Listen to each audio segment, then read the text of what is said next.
Hello दोस्तों, नमस्कार। स्वागत है आपका एक स्टडी ऑफिशियल में। आज हम लोग सोल्व करने वाले हैं प्रश्न नंबर 8। तो चलिए फटाफट देखते हैं कि प्रश्न क्या कहता है। कह रहा है यदि ए और बी क्रमशः, मान लीजिए ए का निर्देशांक -2, -2 और बी का जो निर्देशांक है 2, -4 हो, तो बिंदु पी के निर्देशांक ज्ञात कीजिए ताकि ए पी 3/7 ए बी हो और पी की रेखाखंड ए बी पर स्थित हो। तो निर्देशांक ज्ञात करने के लिए सबसे पहले हमें M1 और अनुपात ज्ञात होना चाहिए, है ना। हमने क्वेश्चन ले लिया है, अब इसको हम लिखेंगे, सॉल्व करेंगे। लिखेंगे दिया है, जो दिया है पहले उसको लिखिए। ये कोई रेखा है, मान लीजिए ये रेखा है, यहाँ पर A है। A का निर्देशांक दिया है -2, -2, देखिए। और जो B है, B का दिया है 2, -4 दिया है ना। कोई ही बिंदु है, मान लीजिए यहाँ पर कोई P है, इसका हमको निर्देशांक ज्ञात करना है। तो मान लीजिए अगर P यहाँ पर बिंदु है तो M1 और M2 अनुपात में इस रेखा को कहीं ना कहीं बांटती होगी। तो सबसे जरूरी है कि M1 और M2 का मान निकालेंगे। कैसे निकालेंगे? तो A बराबर लिख देंगे -2, -2, ये हो जाएगा x1, ये हो जाएगा y1। B का जो दिया है, B दिया है 2, -4, ये हो गया x2, ये y2। अब लिखेंगे अब जो AP है, AP बराबर, देखिए AP बराबर क्या दिया है 3/7 AB, यानी अगर इसका गुणा हम इसमें कर देंगे तो हो जाएगा 7 AP बराबर 3 AB। तो यहाँ पर निकलेगा क्या, देखिए ध्यान से। ये जो होता है इसका मान हो जाता है AB का, और ये इसका मान होता है। तो AP बराबर हमारे पास आया है 3 और AB बराबर 7। अब देखिए ध्यान से, यहाँ पर A से B तक कितना है, यहाँ से यहाँ तक 7 है।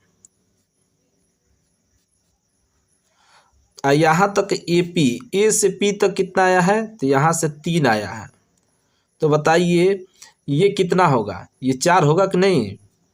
तो ये हो जाएगा हमारे पास, इसलिए हमारे पास क्या हो जाएगा, इसलिए जो हमारे पास हो जाएगा PB बराबर 7।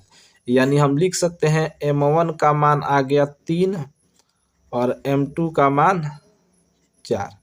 समझे? और फटाफट P बिंदु का निर्देशांक रखकर लगा लेंगे। लिखेंगे P बिंदु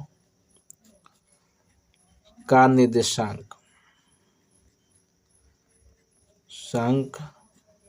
बराबर M1 x2 plus M2 x1 नीचे M1 प्लस M2। रूल याद करना सबसे जरूरी, रूल नहीं याद करेंगे फिर आप नहीं कर, फिर M1 y2 plus M2 y1। अच्छे से याद कर लीजिए, पेपर आ रहा है, बार बार रिवीजन कीजिए, ठीक है ना, तब जाकर हो पाएगा। अब रख दीजिए।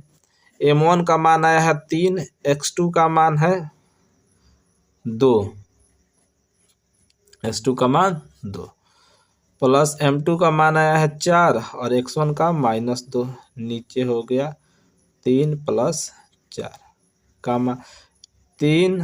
y2 का मान कितना आया है, -4 प्लस M2 का मान 4 और y1 का -2, नीचे हो गया 3 + 4। यहाँ पर 3 दूना 6 और -4 दूना 8, नीचे हो गया 7। यहाँ पर हो जाएगा -12 और -8, नीचे 7। अब यहाँ पर देखिए उल्टा घटेगा तो हो जाएगा -2/7। यहाँ पर माइनस ये भी है, माइनस ये भी है, तो माइनस माइनस को जोड़ देते हैं तो 20, 12, 8, 20, वो भी माइनस में, नीचे 7। ये हमारा क्या हो जाएगा, आंसर हो जाएगा, P बिंदु का निर्देशांक हो जाएगा। समझे हैं? तो इस तरह से इस प्रश्न को लगाएंगे। अच्छे से नोट कर लीजिए, उसके बाद अगले प्रश्न को क्या करते हैं, सोल्व करते हैं। अगर वीडियो अच्छा लगे हो तो हमें फॉलो जरूर कर ले और शेयर करें, अच्छा लगे तो, ठीक है ना। मिलते हैं अगले प्रश्न में।